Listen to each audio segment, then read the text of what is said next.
BEd second year के paper pedagogy of history इतिहास और शिक्षण शास्त्र विषय के अंतर्गत हम सेवा कार्य शैक्षिक कार्यक्रमों के बारे में अध्ययन कर रहे थे, जिसमें हमने अब तक जो देखा कि सेवा कार्य कार्यक्रमों के अंतर्गत कौन कौन सी ऐसी व्यवस्थाएं जो कि एक समय ऐसा था जब उनकी सेवा कार्य शिक्षण कार्यक्रम में सेवा कार्य शिक्षकों के विकास या उन्नति के लिए किसी भी प्रकार के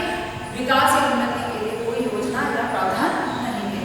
लेकिन 1986 की शिक्षा नीति में इन प्रावधानों को रखा गया। उसके बाद में जो एक सूची प्रकाशित की गई कौन कौन से कार्यक्रम होने चाहिए, यहाँ का अध्ययन कर चुके थे। उनमें उद्देश्य और जो सूची है कौन कौन से ऐसे कार्यक्रम हैं जो सेवारत शिक्षा के विकास के लिए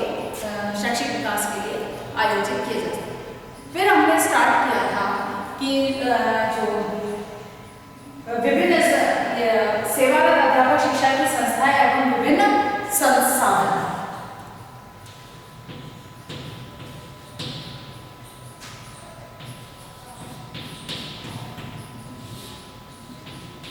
संस्थाएं एवं साधन, जिनमें हम 4 के बारे में अध्ययन कर चुके थे। शिक्षा की राज्य संस्थाएं,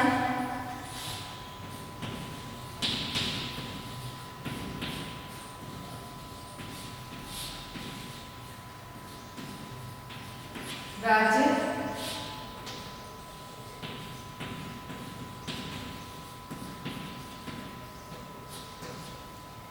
फिर विज्ञान की राज्य संस्थाएं,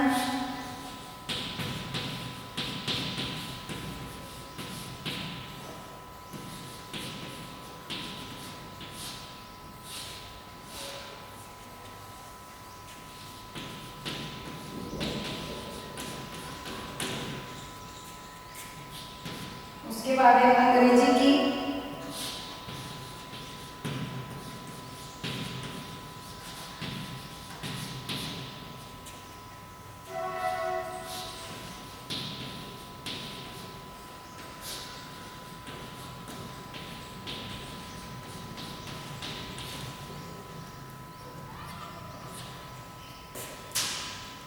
फिर विस्तार सेवा विभाग,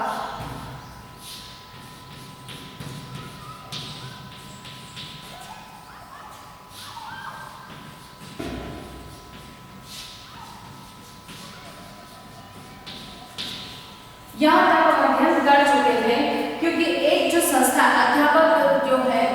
सेवारत शिक्षकों के विकास और उन्नयन के लिए जो कार्यक्रम आयोजित किए जाए, उनके लिए कौन कौन से ऐसे साधन हैं या संस्थाएं हैं जिनके माध्यम से हम शिक्षकों के विकास की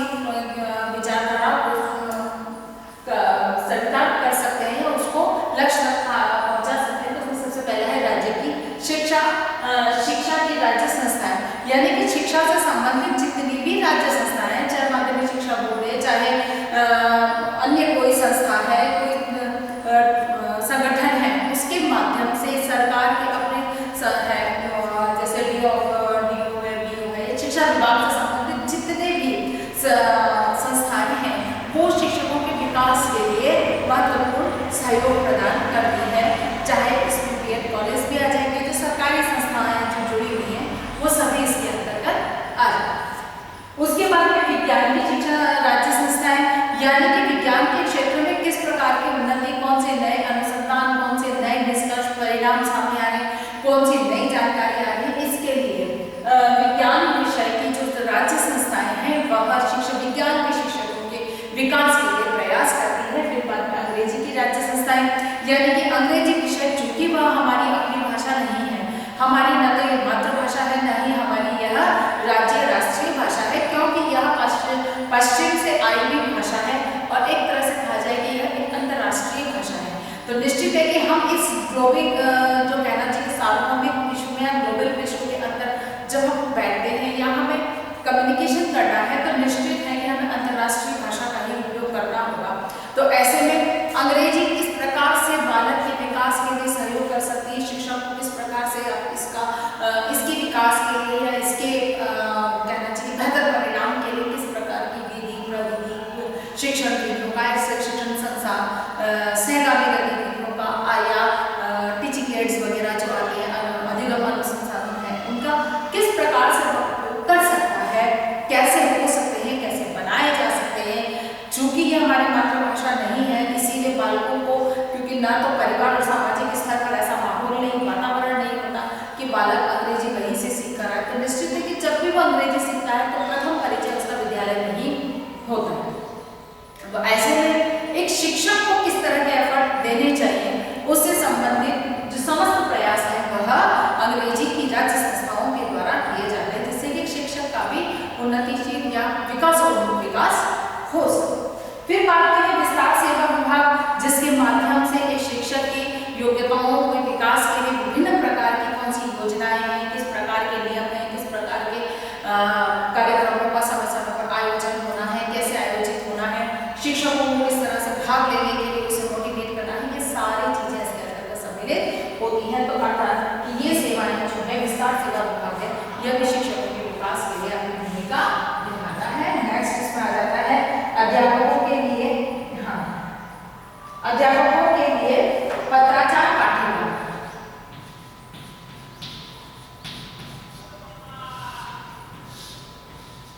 पत्राचार पाठ्यक्रम, क्योंकि बहुत सारी ऐसी बात होता है, कई बार शिक्षक अपनी उन्नति के लिए, अपने विकास के लिए वो आगे किसी प्रकार का और डिग्री या ज्ञान को या शिक्षा को हासिल करना चाहता है, तो निश्चित है कि वह एक अध्यापक के पद पर कार्य कर रहा है, सरकारी स्कूल पद पर है चाहे प्राइवेट में है, वो नौकरी छोड़कर और शिक्षा प्राप्त करने के लिए कई बार उन्नति भी हो जाती है कि भाई हम विद्यालय कैसे जाएं, हम महाविद्यालय कैसे जाएं रेगुलर, तो ऐसे में और फिर अपनी जगह से बहुत दूर होना, ऐसी बहुत सारी ऐसी परिस्थितियां होती हैं जिसकी वजह से कई लोगों की शिक्षा बीच में अधूरी रह जाती, चाह कर भी वो आगे नहीं बढ़ पाते। तो ऐसे लोगों के विकास के लिए, उनकी उन्नति के लिए, उनके ज्ञान में वृद्धि के में सहायता प्रदान करने के लिए पत्राचार पाठ्यक्रम एक ऐसा संसाधन, ऐसा माध्यम है जिससे कि शिक्षक अपने स्थान पर, अपने घर पर, अपने संस्था में रहकर भी उस विषय से संबंधित अपनी योग्यता में वृद्धि कर सकता है। इसीलिए पत्राचार जो पाठ्यक्रम है, ये एक ऐसा संसाधन है जो शिक्षक के विकास में अपनी महत्वपूर्ण भूमिका निभाता है। नेक्स्ट इसमें आता है संध्याकालीन पाठ्यक्रम।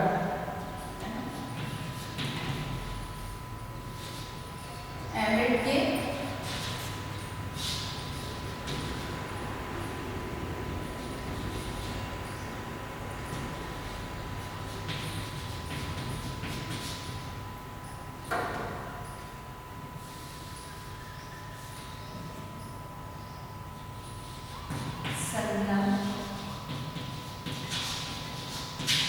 संध्याकालीन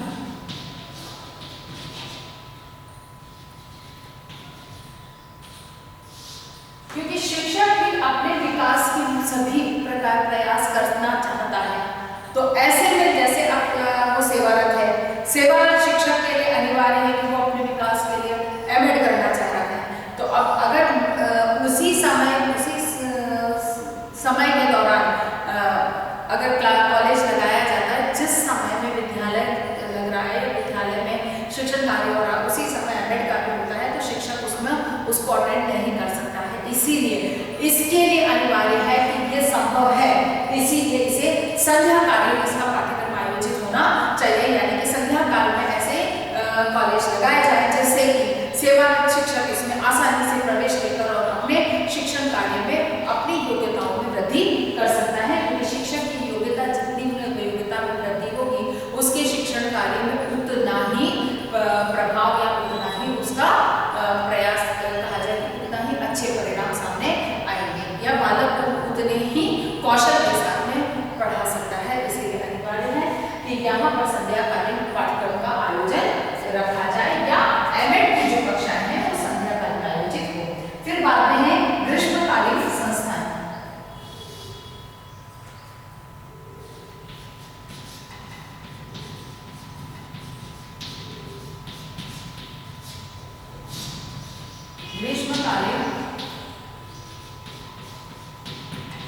संस्थाएं,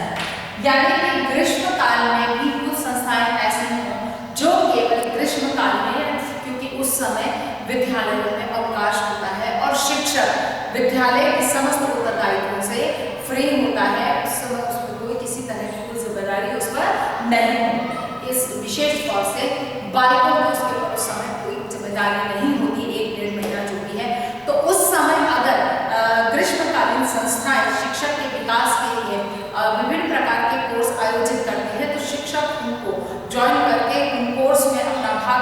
कोर्स को करके और अपनी योग्यताओं में वृद्धि कर सकता है। इसीलिए ग्रीष्मकालीन संस्थाओं का भी यहाँ पर महत्व है और इनका आयोजन होना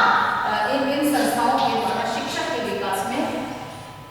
सहयोग प्रदान करना किया जाता है। फिर बाद में है संगोष्ठियां, गोष्ठियां।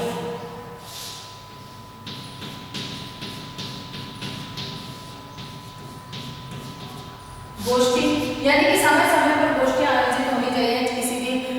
एक टॉपिक पे लेकर, एक विषय पर लेकर, एक उसको प्रकरण को चुनकर और या किसी समस्या को लेकर विभिन्न अलग-अलग गोष्ठियां आयोजित हो सकती हैं, जिससे एक निश्चित परिणाम, निश्चित जानकारी शिक्षक तक पहुंच सके। क्योंकि इन विचार गोष्ठियों का होना शिक्षक की बहुत सारी समस्याओं के, क्योंकि नियमित रूप से जब विद्यालयों में शिक्षण कार्य करता है तो बहुत सारी समस्याओं का उसको सामना करना पड़ता है। तो कई बार तो सामान्य रूप में उसकी समस्याओं का समाधान हो जाता है, कई बार शिक्षक को समाधान नहीं मिल पाता। ऐसे में शिक्षक के लिए ये एक बहुत बड़ी चुनौती और बहुत बड़ा प्रश्न होता है कि वह इस समस्या से निपटने के लिए क्या उपाय करें। तो ये जो संगोष्ठियां हैं, इसमें कई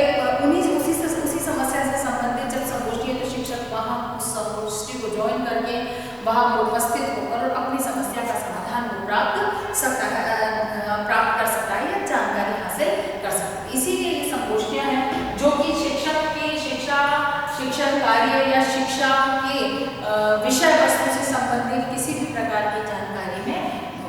जो है वृद्धि करने का अच्छा साधन है। फिर बाद में है रिफ्रेशर पाठ्यक्रम।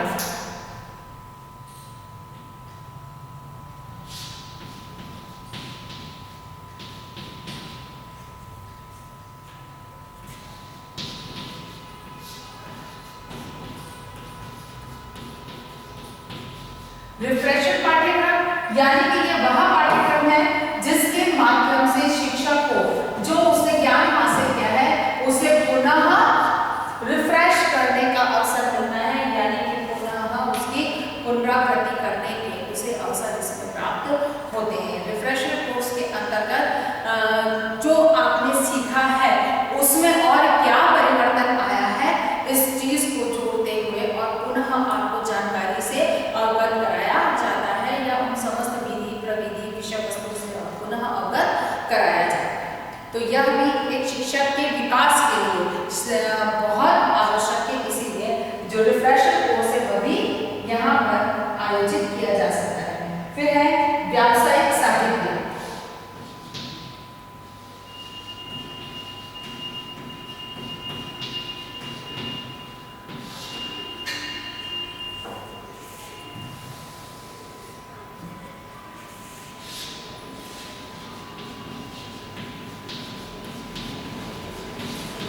व्यावसायिक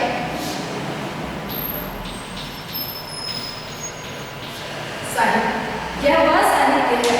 जिसमें कि एक प्रकार की व्यावसायिक दृष्टिकोण से, यानी कि शिक्षक के विकास के लिए बहुत सारी जानकारियां उसके अंतर्गत दी गई होती है, जैसे विषय वस्तु से संबंधित विभिन्न प्रकार के शिक्षकों के अनुभव उसमें होते हैं, बहुत सारे आर्टिकल्स दिए गए होते हैं, विषय वस्तु से संबंधित कुछ अतिरिक्त जानकारी को वहाँ पर दिया गया होता है, विभिन्न प्रकार के लेखों के द्वारा,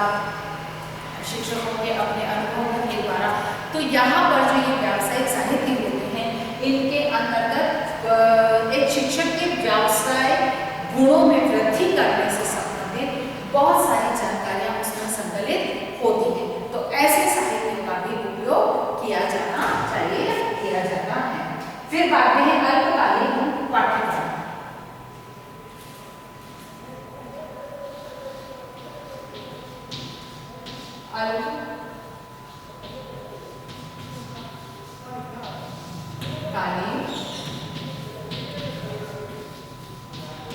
पाठ्यक्रम। अल्पकालीन पाठ्यक्रम भी एक शिक्षक के विकास में सहयोग करता है, क्योंकि छोटे छोटे जो पाठ्यक्रम जैसे 4 महीने 6 महीने के ऐसे पाठ्यक्रम होते हैं, जैसे कंप्यूटर का कोर्स है, 2 महीने का कंप्यूटर का कोर्स था, तो हर टीचर ने उसको किया, करना अनिवार्य था। लेकिन अल्पकालीन था तो हर कोई उसके लिए समय आसानी से निकाल सकता है, क्योंकि विद्यालय जाके आना और फिर बाद में उस पाठ्यक्रम के लिए लंबे समय तक जाना हर किसी शिक्षक के बस की बात नहीं है। इसीलिए अल्पकालीन पाठ्यक्रम के लिए जब समय सीमा हमारे पास सीमित होती है तो हर कोई उसके लिए इतना समय निकाल लेगा। लंबा समय होने पर हर किसी को समय निकालने में समस्या हो सकती है, लेकिन अल्पकाल होने की वजह से एक शिक्षक आसानी से उसके लिए समय निकाल सकता है और अपने व्यावसायिक विकास में सहयोग मतलब व्यावसायिक विकास कर सकता है। अगली बात इसके अंदर जो आती है वह है दूरगामी शिक्षा।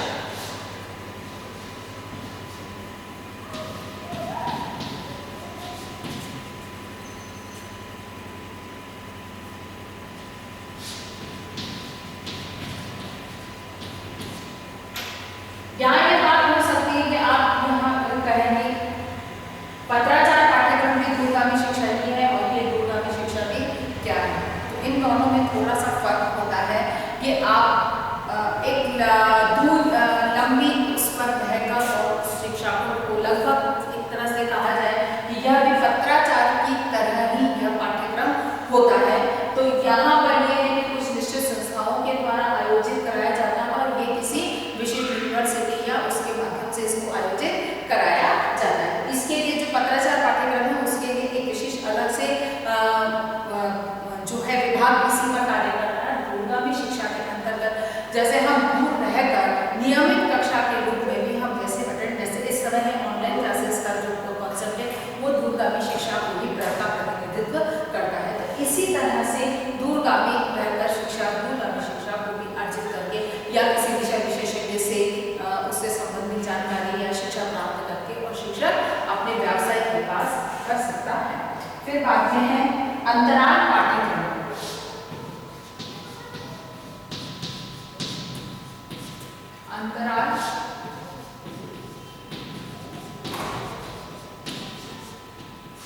अंतराल पाठ्यक्रम वह पाठ्यक्रम है जैसे कि 8 साल पहले आपने बीएड किया,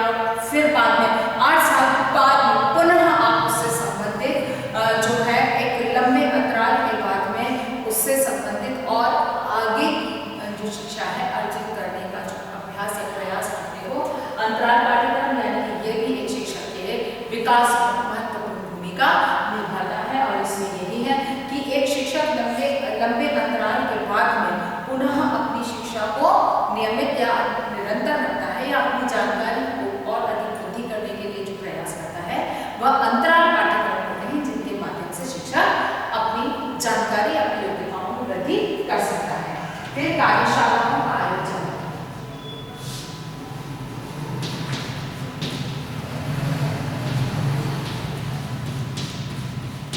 कार्यशालाओं का आयोजन होना चाहिए, क्योंकि कार्यशालाओं के माध्यम से शिक्षक को वास्तविक जो है वास्तविक परिस्थितियों में कार्य करने के अनुभव प्राप्त होते हैं। क्योंकि कार्यशालाओं में शिक्षक को अलग से किस प्रकार से कार्य कराना है तो उसके लिए अभ्यास स्वयं शिक्षक करता है कि वो किस तरह से बालक को निर्देश देगा, किस तरह से कार्य करेगा। जो कार्य खुद करके देखोगे तभी आप विद्यार्थियों को उसके बारे में समझा पाओगे। तो ये कार्यशालाएं वह होती हैं जिनके माध्यम से एक शिक्षक अपने अभ्यास कार्य उसको करता है, किसी भी चीज को सीखने का जो उसको है श्रम वहाँ पर करता है। अगली बात इसमें है वह है अप्रत्यक्ष प्रशिक्षण।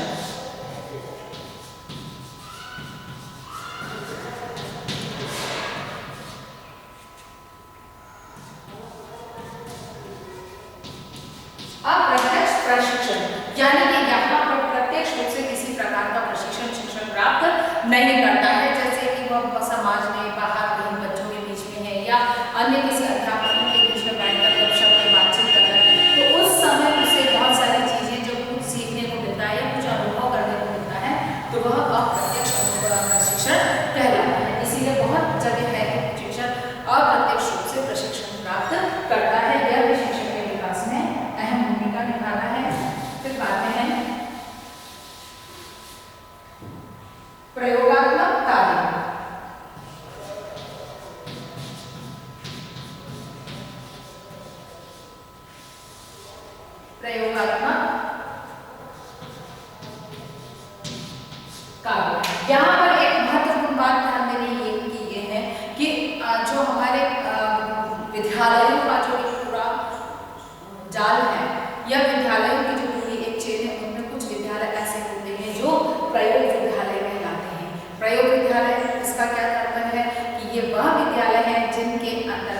जैसे कि कोई नई शिक्षण विधि नीति है या कोई नया प्रयोग करना है तो उन विद्यालयों में भी हम प्रयोग करते हैं। तो ये जो प्रयोगात्मक कार्य है यह इन्हीं विद्यालयों में आयोजित होता है।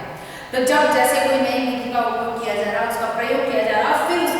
उसको अप्लाई करके प्रशिक्षण की बात आती है, तो आसपास के जितने भी अध्यापक, विद्यालयों के अध्यापक हैं उनको वहाँ पर वे वहाँ जा सकते हैं, वहाँ पर उस प्रयोगात्मक विधि को, प्रयोगात्मक कार्य को देख सकते हैं, उस विधि का प्रत्यक्ष अनुभव या जो प्रयोग किया जा रहा है उसे वो देख सकते हैं। तो कहने का मतलब ये वह विद्यालय है जहाँ पर कि वास्तविकता में अप्लाई किया जाता है। तो किस तरह से उस विधि का उपयोग किया जाता है, किस तरह से छात्र उसका रिस्पॉन्स करते हैं, किस तरह से बालकों के ऊपर यह एक सकारात्मक प्रभाव डालता है, इस चीज को देखने का प्रत्यक्ष अनुभव अध्यापक को प्राप्त होता है। तो जब इस तरह के प्रयोग आयोजित होते हैं तो इसकी जानकारी आज सभी विद्यालयों के पास होती है। तो सभी विद्यालय अपने अध्यापकों को उन प्रयोग विद्यालयों में भेजकर और जो नवीन विधि प्रविधि या जो भी है उसकी जानकारी को एकत्रित करने का अवसर प्रदान कर सकते हैं, अवसर प्राप्त होता है। अर्थात शिक्षक को अपने विकास के लिए इस कार्यक्रम में भी समय समय पर भाग लेते रहना चाहिए। फिर अगली बात आती है शैक्षिक सम्मेलन।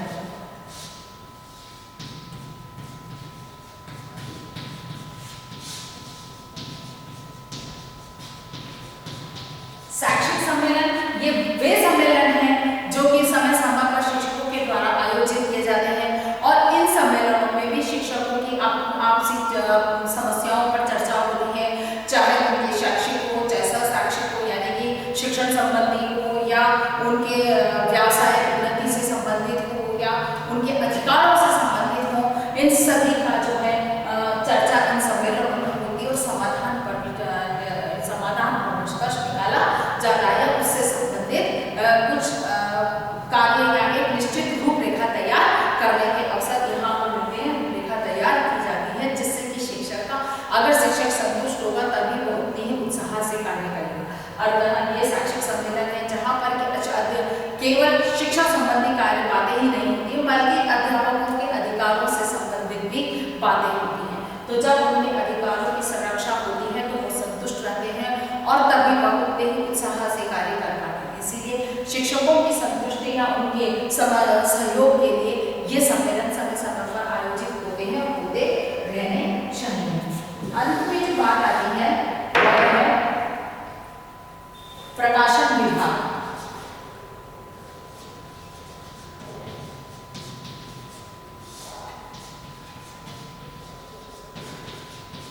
प्रकाशन विभाग यानी कि जो बहुत सारी संस्थाएं हैं जो कि पत्र पत्रिकाएं या यूँ कहा जाए कि बहुत सारे जो है विषय वस्तु या पुस्तकों का प्रकाशन करती है। तो ये प्रकाशन विभाग भी है जो शिक्षकों की उन्नति के लिए, शिक्षकों के विकास के लिए, शिक्षकों के सहयोग के लिए बहुत सारी सूचनाओं को उससे संबंधित या बहुत सारी जानकारी से संबंधित पुस्तकों को समय समय पर यानी कि कहा जाए कि रिफ्रेश नवीन जो है तभी ताजगी लिए हुए जो है विषय वस्तु का समय समय पर उन्हें प्रकाशन करते रहना अनिवार्य होता है जिससे कि शिक्षकों के पास में ये कहा जाए कि एकदम नई जानकारी उपलब्ध हो। हाँ, वर्तमान में हम कह सकते हैं कि इंटरनेट के माध्यम से शिक्षक गूगल आदि के ऊपर अपनी जो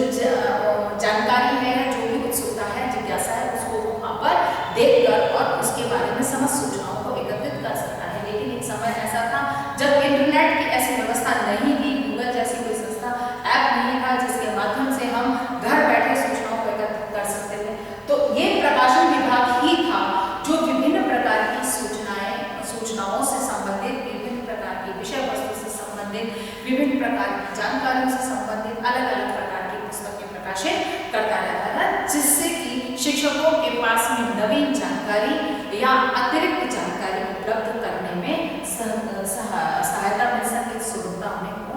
सके। अर्थात कि जो एक सेवारत शिक्षा कार्यक्रम के अंतर्गत शिक्षकों के विकास की जहाँ तक बात आती है तो उसमें ये विभिन्न हमने करीब 18 संस्थाएं और संसाधनों के बारे में अध्ययन किया कि ये संस्थाएं या संसाधन है जो कि शिक्षकों के विकास में अपनी महत्वपूर्ण भूमिका निभाते हैं, अपना महत्वपूर्ण योगदान प्रदान करते हैं। अर्थात कि एक शिक्षक के विकास क्योंकि सेवारत शिक्षक जो विद्यालय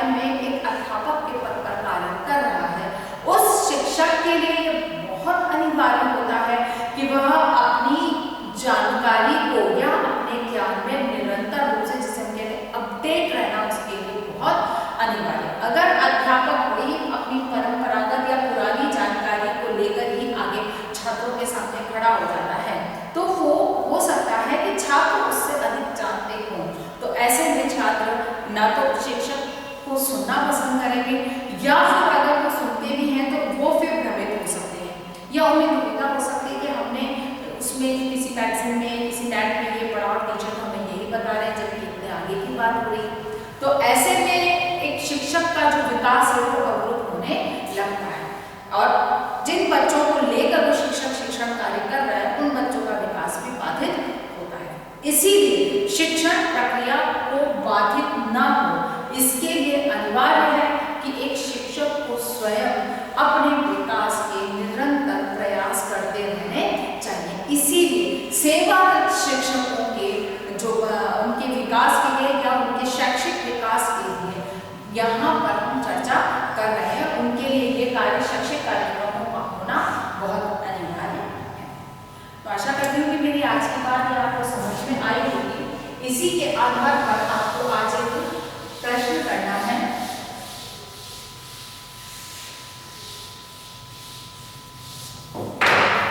आज का हमारा होमवर्क होगा सेवारत अध्यापक शिक्षा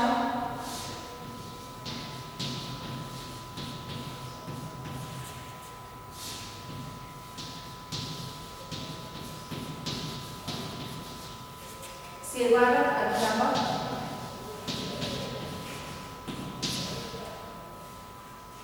शिक्षा की संस्थाएं एवं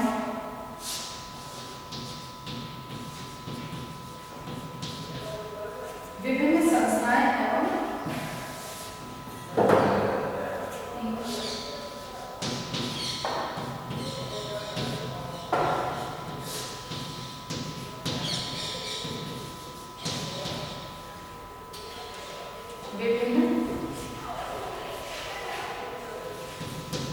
संस्थाएं एवं साधनों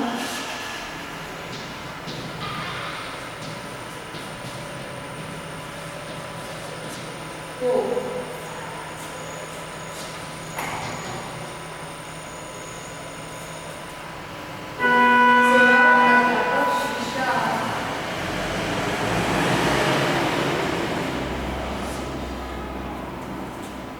साधन